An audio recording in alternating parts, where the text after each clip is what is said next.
Hello दोस्तों, नई video में आप सभी का फिर से स्वागत है। जैसा कि हम लोगों ने बात की थी सुबह जीएस के बारे में 25 क्वेश्चन की प्रैक्टिस की थी, इसी प्रकार से हम लोग अभी क्या करने वाले हैं, जो अपना सीसेट है उसमें क्या है 10 टाइप के एमसीक्यू की प्रैक्टिस करेंगे। तो चलिए शुरू करते हैं। तो अभी हम लोग आ गए हैं पीडीएफ वाले सेक्शन पे और आप लोग देख भी सकते हैं कल हम लोगों ने क्या इन 10 टाइप के जो क्वेश्चन है उनकी प्रैक्टिस की थी। आप लोग देख सकते हैं हर एक क्वेश्चन क्या होगा, एक नए प्रकार का क्वेश्चन होगा। इस प्रकार से हम लोग क्या करेंगे, लगभग 1000 प्रकार के जो क्वेश्चन है उनकी प्रैक्टिस कर लेंगे। यानी कि 1000 प्रकार के हम लोग क्या कर लेंगे, 1000 टाइप के क्वेश्चन को हम लोग सीख लेंगे। तो इस प्रकार से अगर हम लोग क्या टोटल 30 क्वेश्चन भी अगर फंस गए तो हम लोग का काम बन जाएगा। तो देख सकते हैं हम लोग क्या, हम लोगों ने जो कल 10 प्रकार के क्वेश्चन थे उनकी प्रैक्टिस की थी। जिसने कल का वीडियो नहीं देखे वो लोग वीडियो कल के देख लीजिए। और बाकी अभी आज के वीडियो को हम लोग शुरू करते हैं। सबसे पहले क्वेश्चन हमारा आता है, सारे के सारे क्वेश्चन क्या PYQ हैं, तो इसमें कोई टेंशन ना लीजिएगा कि क्वेश्चन कैसा होगा। क्वेश्चन पूछेगा जब 85, 87, 89, 91, 95, 96 को 100 से भाग दिया जाता है तो शेषफल क्या आएगा। यानी कि जब हम इसको 100 से भाग करते हैं तो शेषफल क्या आएगा। सिंपल सी बात है, आप चाहें तो क्या भाग करके भी देख सकते हैं यहाँ पे इस प्रकार से, या फिर आप क्या कर सकते हैं, जो एक मेथड मैंने इससे पहले कल के वीडियो में बताया था, आपको क्या 5 और 2 के जोड़े ढूंढने हैं और इसी प्रकार से आपको पता लग जाएगा कि उसमें 10 कितने हैं। तो आप इसमें क्या कीजिए, 5 और 2 के जोड़े गिन लीजिए और इसी प्रकार से अगर आपको 2 जोड़े मिल जाते हैं यानी कि 100 मिल जाएंगे और हम जब भाग करेंगे तो आराम से आप भाग कर पाएंगे। तो जैसे कि आप यहाँ पे जब करेंगे, थोड़ा सा मैं साफ कर देता हूँ। जब आप यहाँ से देखेंगे तो आपको यहाँ से एक 5 मिल जाएगा, यानी कि 5 तो यहाँ पर मिल जाएगा आपको, एक 5 यहाँ से भी मिल जाएगा, यानी कि आपके पास 5 जो है 2 5 आ चुका है। और यहाँ से आप जब देखेंगे तो आपको 2 भी यहाँ से मिल जाएंगे। तो इस प्रकार से आप सिंपली देख सकते हैं कि आपके पास क्या 5 गुणे 2 है, इसकी पावर 2, यानी कि आपके पास ऑलरेडी 100 आ चुका है। जब आप 100 को 100 से ही भाग करेंगे तो आपको क्या है, रिमाइंडर क्या बचेगा, 0 बचेगा। तो सीधी सी बात आप समझ गए होंगे कि इसका आंसर क्या आएगा, हमारा 0 आएगा। तो इसको क्या है इसी प्रकार से सॉल्व करना था। अब जिसको समझ में नहीं आया वो एक बार वीडियो को फिर से देख लीजिए या फिर कल वाला वीडियो देख लीजिए। मैंने कल इस वीडियो को मतलब कि कल के वीडियो में इससे जो है मेथड को डिटेल में थोड़ा सा समझाया था। तो चलिए अगले क्वेश्चन को हम लोग सॉल्व कर लेते हैं। और अगला क्वेश्चन काफ़ी अच्छा क्वेश्चन है और एक तरीके से ट्रिकी भी है और आप थोड़ा सा सिंपल तरीके से सॉल्व कर पाएंगे। इसमें पूछा गया 2 की पावर 40, 3 की पावर 21 और 4 की पावर 18 और 8 की पावर 12 में से कौन सी संख्या लघुत्तम है। यानी कि आपको सबसे छोटी संख्या बतानी है। देखने में हो सकता है आपको क्या इजी लग रहा हो, पर इतना इजी भी नहीं है और ना ही इतना कठिन। अगर आपको आता है तो आप आराम से इसको कर पाएंगे। तो पहले तो आपको ये बात पता होनी चाहिए, अगर किसी भी संख्या में छोटा बड़ा निकालना है और अगर पावर में है तो पहले आपको क्या करना पड़ेगा, बेस को बराबर करना पड़ेगा। तो चलिए हम सभी के बेस को एक तरीके से सही कर देते हैं, यानी कि लघुत्तम रूप में लिख देते हैं। जैसे 2 की पावर 40 है, ये तो अपना ऑलरेडी मतलब कि सही फॉर्म में लिखा हुआ। 3 की पावर 21 है, ये भी अपना ऑलरेडी सही फॉर्म में लिखा हुआ।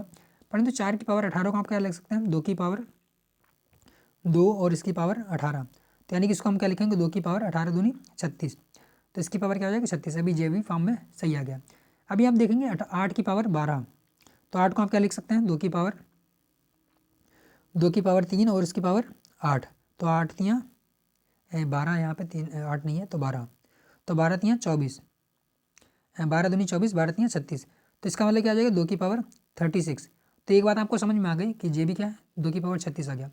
अब अगर यहाँ पे थोड़ा सा आप नॉर्मल यूज़ करें, अपना कॉमन सेंस का यूज़ करें, तो आप वैसे तो आंसर यहाँ पे ही निकाल लेंगे, परंतु इसके आगे भी थोड़े सा प्रोसेस होता है, मैं आपको वो भी बता दूंगा।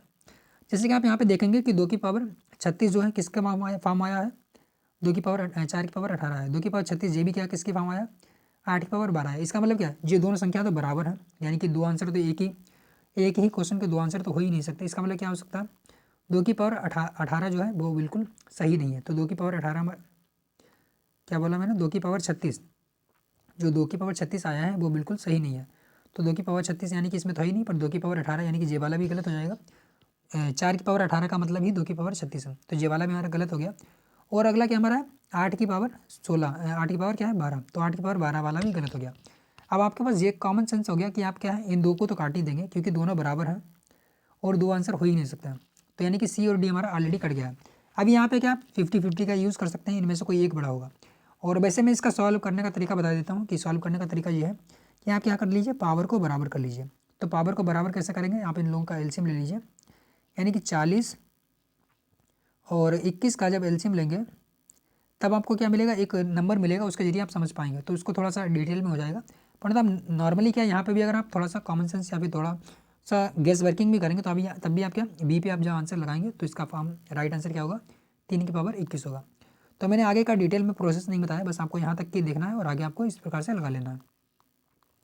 चलिए अगले क्वेश्चन को सॉल्व कर लेते हैं। अगला क्वेश्चन क्या आ रहा है, 0 को CHOUR लिखते हैं, तो यानी कि ये कोडिंग और डिकोडिंग का क्वेश्चन आ गया है। 0 को क्या लिखा है, CHOUR लिख रहा है। तो इसी प्रकार से प्लेयर को क्या लिखेंगे, तो वैसे तो बहुत सिंपल है और नॉर्मली कभी कभी क्या होता है क्वेश्चन आपको लगेगा कि टफ है पर इजी आ जाता है, क्योंकि क्या है सारे के सारे क्वेश्चन टफ नहीं होंगे। अगर क्वेश्चन क्या है यूपीएससी 80 पूछ रहा है तो 80 में क्या है 10-12 तो ईजी भी होंगे, बाकी 40 से 50 क्या टफ होंगे, 40 से 50 क्या होंगे मतलब कि 30-40 क्या होंगे टफ होंगे, 30-40 ईजी होंगे और बाकी मॉडरेट होंगे। इसी प्रकार से मतलब कि पेपर बनता है, तो कुछ क्वेश्चन तो ईजी होंगे उसको भी आपको करना होता है। तो जेड के बाद में क्या आता है सी आ रहा है, इसके मतलब कितना हो रहा है हमारा, जेड के बाद में सी हो रहा है, कितना हमारा आगे जा रहा है। जब इसमें क्या आप करेंगे +3 करेंगे तो आपको क्या मिलेगा सी मिल जाएगा। इसी प्रकार से ई में जब आप +3 करेंगे तो एच मिल जाएगा, आर में +3 करेंगे तो यू मिल जाएगा। इसका मतलब क्या आपको +3 हो रहा है। ओ JK L M N O PQR यानी कि यहाँ पे भी आप देख रहे हो 3 मिल रहा है। तो इसी प्रकार से आपका इसमें भी सभी में +3 कर लीजिए। तो पी के बाद में आप जब +3 करेंगे तो पी के बाद में QRS यानी कि यस आएगा, तो यस तो सभी में दिया। एल के बाद में आएगा LMNO यानी कि ओ किस में आ जाए, यानी कि ओ भी सभी में दिया हुआ है। तो इसका मतलब क्या है हमारा 2 नंबर तक की सभी सही है। उसके बाद में ए के बाद में क्या आएगा BCD यानी कि डी किस में है, तो डी इन तीनों में, यानी कि ये नहीं होगा हमारा। और इसके बाद में देखते हैं क्या आगे फिर से क्या है हमारा वाई, तो वाई के बाद में क्या आएगा XYZAB, तो बी हमारा किस में आ रहा है, तो बी हमारा आ रहा है किस में, यानी कि बी भी हमारे तीनों में आ रहा है, देख रहे हो यहाँ तक सभी दिया है कॉमन। उसके बाद में हमारा था ई के बाद में क्या आएगा FGH, तो ये हमारा किस में आ रहा है इन 2 में आ रहा है। अभी क्या हमारा जी कट गया। अभी आता है आर के बाद में STU यानी कि हमारा राइट आंसर क्या होगा डी आंसर हो जाएगा। तो इसी प्रकार से आपको क्या सभी में +3 करना था। अगला हमारा आ गया है एक तरीके से डाटा सफिशेंसी और इनसफिशेंसी का आ गया है। क्या बोला गया है, सबसे अधिक उम्र के व्यक्ति को निर्धारित करने के लिए उपयुक्त में से कितने कथनों की आवश्यकता होगी। ये नहीं पूछा गया कि सबसे छोटा कौन सा है, बल्कि पूछा गया है कि कितने कथनों की आवश्यकता होगी कि सबसे अधिक उम्र का व्यक्ति निकालना है। तो चलिए सॉल्व कर लेते हैं इनको सभी को। ए की आयु में मतलब कि ए आयु में 20 से बड़ा है, तो ठीक है ए आयु में 20 से बड़ा है, ठीक है हम लोगों ने कर लिया। तो केवल एक कथन का यूज़ करके तो हम नहीं निकाल पाएंगे। उसके बाद में क्या सी और डी समान आयु के हैं, तो सी और डी समान आयु के हैं, तो यानी कि 1 और 2 यानी कि 2 कथनों का यूज़ करके भी हम नहीं निकाल पा रहे हैं, तो एक वाला हमारा गलत हो जाता है। उसके बाद में ई आयु में सबसे छोटा है, तो ई हमारा क्या है सबसे छोटा है, तो ई हमारा क्या हो जाएगा सबसे छोटा हो जाएगा। यहाँ पे लिख देते हैं ताकि कोई कन्फ्यूज़न ना हो, 1 मिनट। तो यहाँ पे हम लोग लिख देते हैं ई सबसे छोटा है, तो ई हमारा क्या है सबसे छोटा है। तो हमने क्या 1 2 3 का हम अगर यूज़ करते हैं तो क्या हम निकाल पा रहे हैं, तो 3 का भी निकाल के बल्कि यूज़ करके हम नहीं निकाल पा रहे हैं कि सबसे बड़ा कौन सा है। हमें सबसे छोटा नहीं पूछा गया, सबसे बड़ा पूछा गया। भाई अगर सबसे छोटा पूछा जाता है तो केवल हम 1 से ही यूज़ करके निकाल देते हैं, क्योंकि साफ साफ लिखा हुआ है ई सबसे आयु में छोटा है। बल्कि पूछा क्या गया है सबसे बड़ा कौन है, यहाँ पे आप देखेंगे सबसे अधिक उम्र का कौन है। तो यानी कि हमने 3 कथन का यूज़ किया फिर भी क्या हम लोग आंसर नहीं निकाल पाया। उसके बाद बोला गया एफ आयु में डी से छोटा है, तो एफ जो हमारा है डी से छोटा है, तो यानी कि यहाँ पे क्या लिखेंगे हम जो है डी यहाँ पे आ जाएगा हमारा एक तरीके से। यहाँ पे अब जब एरो लिखेंगे तो यहाँ पे हमारा एफ आ जाएगा। तो एफ क्या हमारा आयु में डी से छोटा है, तो एफ आयु में हमारा डी से छोटा है। अभी भी हमें क्या सबसे बड़ा नहीं मिला है। एफ आयु में ए से बड़ा है, तो यानी कि ए से बड़ा हमारा एफ है। एफ आयु में ए से बड़ा है, यानी कि हमारा एक तरीके से मैं यहाँ पे लिख देता हूँ एफ जो हमारा है ए से बड़ा है। तो अभी क्या करते हैं हम सभी को कॉमन करेंगे तभी हम निकाल पाएंगे। तो यानी कि हमारा एफ बड़ा है ए से और ए जो है बड़ा है बी से, तो हमारा ए बड़ा है बी से। तो हमने किसका यूज़ कर लिया, इसका भी यूज़ कर लिया और इसका भी यूज़ कर लिया और इसका भी यूज़ कर लिया। अभी हम लोग क्या करते हैं बी बराबर बी का हो गया, ठीक है। हमारा आगे क्या है ई जो है सबसे छोटा है, तो हमारा देख लेते हैं ई हमारा क्या है सबसे छोटा है, तो वो ई हम सबसे लास्ट में लिखेंगे। परंतु हमारा बी वाला आंसर आ गया, यानी कि बी वाला हम लोगों ने यूज़ कर लिया ऑलरेडी। थोड़ा सा छोटा कर देते हैं ताकि बार बार घुमाना ना पड़े। तो हम लोगों ने किसका किसका यूज़ कर लिया अभी है ए मतलब फर्स्ट वाले का यूज़ कर लिया है और सी और डी बराबर है, तो सी और डी तो हमारे बराबर है, तो सी और डी हमारे क्या हो जाएंगे यहाँ पे बराबर हो जाएंगे एक तरीके से। जब आगे आप देखेंगे यहाँ पे क्या हमारा दिया था जो सी और जो है सी जो है और डी बराबर है, तो सी और डी बराबर है, परंतु क्या डी जो है एफ से बड़ा है, तो डी हमारा क्या है, एफ से बड़ा, यानी कि जो एफ से बड़ा कौन होगा, डी होगा। और डी और सी बराबर थे, तो यानी कि सी हमारा यहाँ पे हो जाएगा। तो इस प्रकार से हम लोगों ने क्या, इसका भी यूज़ कर लिया, इसका भी यूज़ कर लिया, और 3 वाले का भी यूज़ अभी नहीं किया। तो 3 वाला क्या होगा, सबसे छोटा कौन हमारा, ई है, तो सबसे छोटा हमारा ई हो गया। इसका थोड़ा सा बिगाड़ देते हैं यहाँ पे ताकि कोई कन्फ्यूज़न ना हो। तो ई हमारा क्या है, सबसे छोटा हो गया। तभी देखते हैं कि सारे वर्ड यूज़ हो चुके हैं। ए हो गया, बी हो गया, सी का यूज़ हो गया, डी हो गया, ई हो गया, एफ हो गया, यानी कि सारे के सारे जो वर्ड हैं जो एक तरीके से यूज़ हो चुके हैं। और हम लोगों ने क्या, सभी का एक तरीके से स्टेटमेंट है, सभी को स्टेटमेंट को भी यूज़ कर लिया। तो इस प्रकार से हम समझ सकते हैं कि हमने क्या, सभी के पाँचों स्टेटमेंट हैं, सबका यूज़ किया, तब आंसर निकाल पाया। तो इस प्रकार से हमारा राइट आंसर क्या होगा, डी आंसर हो जाएगा। ये थोड़ा सा मतलब कि एक तरीके से बड़ा क्वेश्चन था, क्योंकि डाटा सफिशिएंसी और इनसफिशिएंसी का है, परंतु आप इसको थोड़ा प्रैक्टिस करें तो आराम से आप कर पाएंगे। अगला हमारा फिर से आता है, एक तरीके से कोडिंग और डिकोडिंग का है। किसी निश्चित कोड को क्या लिखा है, POT को लिखा है APOT, ATOP, ओटोप लिखा हुआ है। ट्रॉप को क्या लिख रहे हैं, ट्रॉप को लिख रहे हैं जो एप्रोटॉप, तो यानी कि इसका कुछ कोडिंग होगा। तो यहाँ पे हम देखेंगे 3 वर्ड थे, 4 होगा, यहाँ पे 4 थे, यहाँ पे कितना होगा, यहाँ पे 5 होगा। तो यानी कि हमारे क्या, 5 के बाद में 6 आना चाहिए, यहाँ पे जब 5 है तो 6 होगा। विकल्प हम देखेंगे तो सारे के सारे 6 वर्ड दिए हुए हैं। पर यहाँ छोटा सा हम जब देखेंगे POT, तो इसका क्या लिखा है, यानी कि इसका आगे केवल ए लगा दिया गया है और इसको उल्टा करके लिख दिया गया है, यानी कि TOP, तो TOP। इसी प्रकार से हमारा क्या है, ट्रिप है, तो ट्रिप के आगे ए लगा दिया, बस इसको उल्टा लिख के करके लिख दिया PART। तो इसी प्रकार से हम क्या क्या हो जाएगा, APART। अब हमारे जो क्वेश्चन में दिया गया था AREN है, तो यानी कि हमें क्या करना है, आगे ए लगा देना है और इधर से लिखना है, ठीक है। तो ANERA, तो हमारे जी कहाँ पे मिल रहा है, AANERA, यानी कि हमारा डी वाला आंसर सही हो जाएगा। तो इसी प्रकार से इसको लगाना था। अगला क्वेश्चन आता है हमारा, निम्नलिखित स्थान पे क्या आएगा, यानी कि यहाँ पे एक स्टार दिया है, यहाँ पे भरना है। और इस प्रकार की सीरीज़ काफ़ी टफ हो जाती है अगर आपने उसको डिकोड नहीं कर पाया, क्योंकि यहाँ पे क्या काफ़ी मतलब कि मेंटल गेम होता है। उसको अगर आप तुरंत, अगर आपका माइंड में काम हो गया, मतलब कि काम कर गया तो आ जाएगा, वरना क्या आप घंटों सोच रहेंगे फिर भी नहीं आएगा। वैसे अगर आप देखने में लग रहा है काफ़ी ईजी है, परंतु इसकी जो सीरीज़ बन रही थी काफ़ी टफ बन रही थी, सोचने के बाद में ही मिल पा रही थी। तो आप लोग एक बार ट्राई करके देखिए, आप निकाल पाते हैं कि नहीं निकाल पाते। तो जिसको क्या है, आप लोग वीडियो को पोस्ट करिएगा और आंसर देने की कोशिश कीजिए। चलिए आगे हम लोग जब तक कि सॉल्व करते हैं। जब मैंने कई बार ट्राई किया और काफ़ी बार मतलब कि सर्च किया या फिर एक तरीके से ढूंढा, तो इसकी ट्रिक क्या मिल रही थी, 1 + 1 का स्क्वायर + 1 का क्यूब, तब आपको मिलेगा क्या, 3। मैं आपको डायरेक्टली बता रहा हूँ क्योंकि टाइम वेस्ट करने से कोई फ़ायदा नहीं है। उसके बाद में क्या मिलेगा आपको, जब आप करेंगे 2 + 2 का स्क्वायर + 2 का क्यूब, तब आपको क्या मिलेगा, तब आपको मिलेगा 14, क्योंकि आप देखेंगे 2 4 4 2 कितना हो जाएगा 6, और 6 और 8 कितना हो जाएगा 8 और 6 14। इसी प्रकार से आप क्या करेंगे, जब 3 का स्क्वायर 3 का क्यूब, तब आपको मिलेगा 39। इसी प्रकार से आप जब 4 करेंगे, 4 का स्क्वायर 4 का क्यूब, तब आपको क्या मिलेगा 84 मिलेगा। इसी प्रकार से आपको यहाँ पे क्या करना है, यहाँ पे करना है आपको 5 + 5 का स्क्वायर + 5 का क्यूब, तब आपको क्या मिलेगा 5 5 पंजे 25, 5 पंजे 25 पंजे 125, यानी कि 5 + 25 + 125, तब आपको क्या मिलेगा 155 मिल जाएगा। तो राइट आंसर क्या हो गया हमारा, यानी कि बी। इसी प्रकार से इसमें सीरीज आगे भी लग रही थी। आगे क्या आएगा हमारा 6 का स्क्वायर 6 का क्यूब। अगला क्वेश्चन आता हमारा औसत से। तो इसमें क्या पूछा गया है, निम्नलिखित कथनों पर विचार करना है। 6 बालकों का वजन 7 बालिकाओं के वजन के बराबर है, जो 3 पुरुषों के वजन के बराबर है और जो 4 महिलाओं के वजन के बराबर है।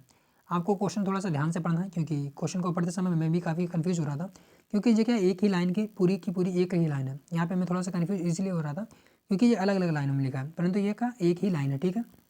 तो यानी कि कहने का मतलब ये है 6 बालकों का वजन 7 बालिकाओं के वजन के बराबर है, 7 बालिकाओं का वजन 3 पुरुषों के वजन के बराबर है, 3 पुरुषों का वजन 4 महिलाओं के वजन के बराबर है। यदि महिलाओं का औसत वजन कितना है 63 है, तो बालकों के वजन औसत वजन कितना होगा। तो महिलाओं का औसत वजन कितना हमारा 63 है, ठीक है 63 है, और हमें क्या निकालना है, बालकों का औसत वजन निकालना है। तो जब 63 महिलाओं का औसत वजन है, तो ये बात कीजिए कि महिलाओं का अगर औसत वजन 63 है, तो टोटल महिलाएं कितनी हैं, आप देखेंगे 4 महिलाएं हैं, ठीक है। अगर 4 महिलाएं हैं और इनका औसत वजन 63 है, जब हम इनकी 4 से गुणा कर देंगे तब हमें क्या मिलेगा, तब हमें मिल जाएगा कुल वजन। तो कुल वजन निकालने के बाद में तो निकाल लेते हैं पहले हम। 4 तियाँ 12 यानी कि 2, 4 छंग 24, 1 25 यानी कि 252। अब हमारे पास एक आ गया टोटल वजन आ चुका है, परंतु यहाँ पे हमें बालक कितने दिए हैं, तो बालकों की संख्या कितनी हमारे पास है, 7 बालकों की संख्या। अगर हम 7 बालकों से डिवाइड कर दें, क्योंकि सभी क्या है बराबर मतलब कि वजन क्या है परंतु संख्या अलग है, इसलिए औसत भी अलग आएगा। तो अगर हम 7 बालकों से डिवाइड कर दें तो हमें क्या बालकों का औसत वजन आ जाएगा। तो 7 7 21, 7 चौक 28 ज़्यादा हो जाएगा, तो 7 तो हमें क्या निकालना है, 1 मिनट, एक थोड़ी सी मिस्टेक हो रही थी वो मैंने चेक कर लिया। तो यहाँ पे मिस्टेक ये हो रही थी, यहाँ पे क्या पूछा गया, थोड़ा सा पेन चला दिया इसलिए मुझे यहाँ पे देखने में थोड़ी दिक्कत हो गई। यहाँ पे पूछा कि बालकों का पूछा गया और हम क्या निकालने लगे, बालिकाओं का निकालने लगे। तो बालिकाओं का नहीं निकालना, हमें किसका निकालना है, बालकों का निकालना है, ठीक है। यानी कि बॉयज़ हैं, बॉयज़ का निकालना है, ये ध्यान रखिए कहीं मिस्टेक ना हो जाए। बॉयज़ की जगह आप गर्ल्स का निकाल लें। तो बॉयज़ कितने हैं, 6 हैं। तो आपको डिवाइड किससे करना पड़ेगा, 6 से करना पड़ेगा। 252 था, ठीक है। 252 को हम जब डिवाइड करेंगे 6 से, तब हमें क्या मिलेगा, 6 चौक 24 यानी कि 4, क्योंकि क्या आंसर कोई नहीं मिल रहा था इसलिए मैं थोड़ा सा कन्फ्यूज़ हो रहा था। 6 चौक 24, उसके बाद में कितना बचा हमारा, 1, 6 दूनी 12, तो यानी कि क्या है हमारा 42 जो है बालकों का औसत वजन आ गया। तो एक बार फिर से मैं रिपीट कर देता हूँ, जिसको समझ में थोड़ी सी प्रॉब्लम हुई है। यहाँ पे क्या दिया था हमें, महिलाओं का औसत वजन दिया था, महिलाओं की संख्या दी गई थी और सभी का वजन तो बराबर है परंतु संख्या अलग अलग है। तो महिलाओं की संख्या कितनी थी, 4 थी और औसत वजन कितना था, 63 था। जब हमने महिलाओं की संख्या से औसत वजन की मल्टीप्लाई की तो हमें टोटल वजन मिल गया और टोटल वजन कितना है, सभी का बराबर है, तो हमने बालकों से डिवाइड कर दिया तो बालक का औसत वजन आ गया। नेक्स्ट क्वेश्चन क्या हमारा, एक तरीके से एक यानी कि जो हमारा ट्रेडिशनल पार्ट होता है, यानी कि जो भी हमारा बेसिक मतलब याद करने वाला होता है, कुछ डाटा इफेक्ट होते हैं उसको लेकर के यूपीएससी कई बार क्वेश्चन पूछ चुकी है। यानी कि यहाँ से भी 2 से 3 बार क्वेश्चन पूछा जा चुका है। तो आपको ये भी याद रहना है कि एक क्या है, एक मिनट, 1000 लीटर में कितने 1 मीटर क्यूब होता है। तो आपको याद करना है 1 लीटर में क्या है, 1 मिलीमीटर क्यूब होता है। तो क्या याद रखना आपको, 1000 जो लीटर होते हैं, 1 मिनट, 1000 लीटर होते हैं 1 मीटर क्यूब के बराबर होते हैं और 1 मीट्रिक टन जो होता है ये 1000 किलोग्राम के बराबर होता है और हेक्टेयर में, 1 हेक्टेयर में कितना 10,000 वर्ग मीटर होता है। तो यानी कि 3 के तीनों हमारे जो है विकल्प सही थे। उसके बाद में अगला हमारा क्वेश्चन आता है जो कुछ एक तरीके से हम लोगों ने क्या कर लिया है, जो हमारा गद्यांश वाला जो क्वेश्चन होता है, यानी कि जो हमारा उसके क्वेश्चन को हम लोग चलिए सॉल्व कर लेते हैं। 3 क्वेश्चन है, केवल फटाफट से हम लोग सॉल्व कर लेते हैं। जब वैज्ञानिकों ने एक अंतर्राष्ट्रीय दल ने, यानी कि वैज्ञानिकों के एक अंतर्राष्ट्रीय दल ने भूमिगत बेसाल्ट चट्टानों में कार्बन डाइऑक्साइड और जल के मिश्रण को पंप करके द्वारा प्रभावित किया तो मूल रासायनिक प्रक्रिया हुई, अम्लीय मिश्रण ने चट्टानों में विद्यमान कैल्शियम और मैग्नीशियम को घोल दिया और चूना पत्थर का निर्माण किया, यानी कि निर्माण हुआ। वैज्ञानिकों ने जोर देकर कहा कि मूल रूप से कार्बन डाइऑक्साइड चट्टानों में परिवर्तित हो जाती है। तो उपयुक्त में से क्या बताना है आपको, निम्नलिखित में से कौन सा परिच्छेद में अंतर्निहित सर्वाधिक तर्कसंगत बताना है, विवेकपूर्ण हो और व्यवहारिक सुझाव है। यह भवन निर्माण प्रयोजन के लिए वाणिज्यिक स्तर पर चूना पत्थर उत्पादन के लिए सस्ती व्यवहारिक विधि है। तो कहीं ना कहीं वाणिज्यिक उत्पादन चूना पत्थर की बात नहीं हुई थी, सीधे सीधे आप काट सकते हैं इसको। इसका उपयोग कार्बन प्रतिच्छादन यानी कि कार्बन सिक्वेस्ट्रेशन के एक विधि के रूप में हो सकता है, तो बिल्कुल सही बात है, कार्बन सिक्वेस्ट्रेशन के रूप में हो सकता है। यहाँ पे बात भी हुई थी कि परिवर्तित हो जाता है और वैज्ञानिकों ने जोर देकर कहा है। अगला क्वेश्चन आता है, मतलब कि आंसर तो हमें मिल गया पर आगे में हम लोग पढ़ लेंगे। इस विधि के द्वारा बेसाल्ट चट्टानों को कैल्शियम और मैग्नीशियम खनिजों का एक अच्छा स्रोत बनाया जा सकता है, तो ऐसा कुछ नहीं है, ये एजम्पशन हो जाएगा। कार्बन डाइऑक्साइड और जल को मिश्रण करके उत्तम चट्टान बलीय अम्ल उत्पादन किया जा सकता है, रॉक डिसॉल्विंग एसिड, तो ये भी हमारा गलत हो जाता है। नेक्स्ट क्वेश्चन आता हमारा क्या है, भूगोलवेत्ताओं ने महासागर के रंग के 175 उपग्रह चित्रों का विश्लेषण किया जो महासागर की सतह पर पादप प्लवकों यानी फाइटोप्लैंक्टन उत्पादन का एक सूचक है और यह पाया कि विशाल प्लवी हिमशैलों दक्षिण महासागरों में कार्बन के 20% तक भंडारण के लिए उत्तरदायी, यानी कि जो हमारे फाइटोप्लैंक्टन होते हैं वो कार्बन के 20% के भंडारण के लिए उत्तरदायी हैं। भूगोलवेत्ताओं ने पता लगाया कि विशाल प्लवी हिमशैलों से पिघला हुआ जल जिसमें लौह और अन्य पोषक तत्व होते हैं अब तक की अप्रत्याशित रूप से उच्च स्तरीय पादप प्लवक वृद्धि में सहायक होता है। यानी कि जो लोहा अयस्क होता है वो पादप प्लवक की वृद्धि में सहायक होता है। पादप प्लवक 20% कार्बन का सिक्वेस्ट्रेशन करते हैं। तो उपयुक्त परिच्छेद में से कौन सी पूर्व धारणा है? तो यहाँ पे याद रखना है आपको, पूर्व धारणा वाला क्वेश्चन पूछा गया। विशाल प्लवी हिमशैल दक्षिणी महासागर की प्राथमिक उत्पादकता और खाद्य श्रृंखला पर प्रभाव डालते हैं। तो सिंपल सी बात है, प्रभाव तो डालते ही हैं, क्योंकि क्या है, सीधे सीधे बोला गया था क्या कि कार्बन को जो है एक तरीके से अधिग्रहण कर लेते हैं। विशाल प्लवी हिमशैलों से पिघलने से जलवायु परिवर्तन प्रभाव उत्पन्न हो सकता है। और विश्व मत्स्य पालन का कहीं पर बात नहीं हुई थी, तो हमारा ए केवल सही होगा। अगला लास्ट के 2 क्वेश्चन बचे हैं, आप लोग क्या लास्ट तक देखिएगा वीडियो को। विकास की प्रक्रिया में मक्का से पोषित होने वाली इल्लियों को एक अद्वितीय क्षमता प्रदान की है। वे पौधों को कीट परभक्षियों के विरुद्ध उसकी प्रतिरक्षा को निष्क्रिय करने के लिए प्रेरित कर सकती हैं। इससे इल्लियों को अधिक खाने और तेजी से वृद्धि करने में सहायता मिलती है। इस प्रभाव को उत्पन्न करने वाले कारक इल्ली का मल या कीट मल है। यह खोज कवक, फंजी या फिर जो जीवाणु, बैक्टीरिया, रोगजनकों के प्रति पौधों की अनुक्रिया से संबंधित यौगिकों पर प्रकाश डाल सकती है। तो उपयुक्त परिच्छेद में निम्नलिखित जो है संप्रेषित सर्वाधिक तर्कसंगत होना चाहिए, विवेकपूर्ण होना चाहिए, व्यवहारिक संदेश पूछा गया है। किसान अपने खेत बागानों में इल्लियों का उपयोग खरपतवार रोकने के लिए यानी कि खाने के लिए कर सकते हैं। तो ये व्यवहारिक नहीं है, बिल्कुल गलत हो जाता है हमारा। यह खोज नदैनिक रूप से उपयोगी सूक्ष्मजीवों यौगिकों के विकास में सहायक होगी। ये भी देख रहे हैं बल्कि अव्यवहारिक एक तरीके से बात हो रही है। यह खोज जैविक पारिस्थितिकी रूप से संरक्षणीय यानी कि संधारणीय पीड़कनाशक दवाओं के विकास में सहायता कर सकती है। वैसे तो यूपीएससी ने इसको सही माना, परंतु कुछ लोग इसको भी मान रहे थे सही, पर हम लोग यूपीएससी वाला ही सही मानेंगे। तो सी इसका आंसर राइट होगा। इल्लियों के आनुवंशिक रूप से रूपांतरित किया जा सकता है ताकि उन्हें अन्य पौधा पीड़कों के लिए परिभक्षी बनाया जा सके। वैसे ये सही है, परंतु एक तरीके से बल्कि यूपीएससी ने इसको गलत माना है, इसको सही माना है। नेक्स्ट क्वेश्चन आता हमारा लास्ट का, आज का लास्ट क्वेश्चन आएगा। तो आप लोग क्या कीजिएगा, इसको सही से आंसर देने की कोशिश कीजिएगा। मानव विकास की प्रगति बनाए रखने के लिए सामने सबसे बड़ा खतरा इस रूप में दिखाई देता है कि उत्पादन और उपभोग के स्वरूप में दिनों दिन अधारणीयता बढ़ती जा रही है। तो सबसे इंपॉर्टेंट बात यहीं पे कर दी गई, अधारणीयता बढ़ती जा रही है। वर्तमान उत्पादन मॉडल जीवाश्म ईंधनों पर बहुत अधिक निर्भर है। जब हम जानते हैं कि यह स्वरूप अधारणीय है क्योंकि ये संसाधन सीमित हैं, मानव विकास को सही अर्थों में धारणीय बनने के लिए आर्थिक समृद्धि और ग्रीन हाउस गैस उत्सर्जन के बीच घनिष्ठ संबद्धता को पृथक करना जरूरी है, यानी कि ज़रूरत है।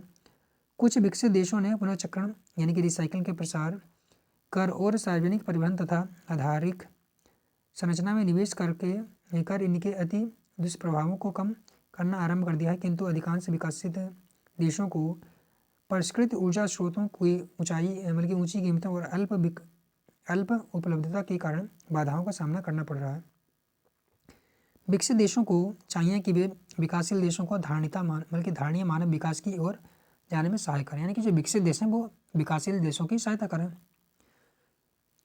निम्नलिखित में से किन के द्वारा कारण उत्पन्न स्वरूप अधारणीय, यानी कि निम्नलिखित में से किन के कारण उत्पादन के स्वरूप में अधारणीयता है, यानी कि अधारणीयता का मतलब कि गलत तरीके से संसाधनों का उपयोग करना। जीवाश्म ईंधनों पर निर्भरता तो बिल्कुल सही है। संसाधनों का सीमित उपलब्धता भी सही है। पुनर्चक्रण कहीं भी हमारा क्या है, अधारणीयता की बात नहीं करता, यानी कि हमारा राइट आंसर होगा 1 और 2 सही होगा। तो इस प्रकार से हम लोगों ने आज के जो 10 क्वेश्चन थे उनको प्रैक्टिस कर लिए। बाकी आप लोग वीडियो को लाइक कर लीजिएगा और चैनल को सब्सक्राइब भी कर लीजिएगा। बाकी आप लोग क्या अपने एक तरीके से सजेशन भी वीडियो में देते रहिएगा। चलिए मिलते हैं नए वीडियो में। आपने वीडियो यहाँ तक देखा इसके लिए बहुत बहुत धन्यवाद।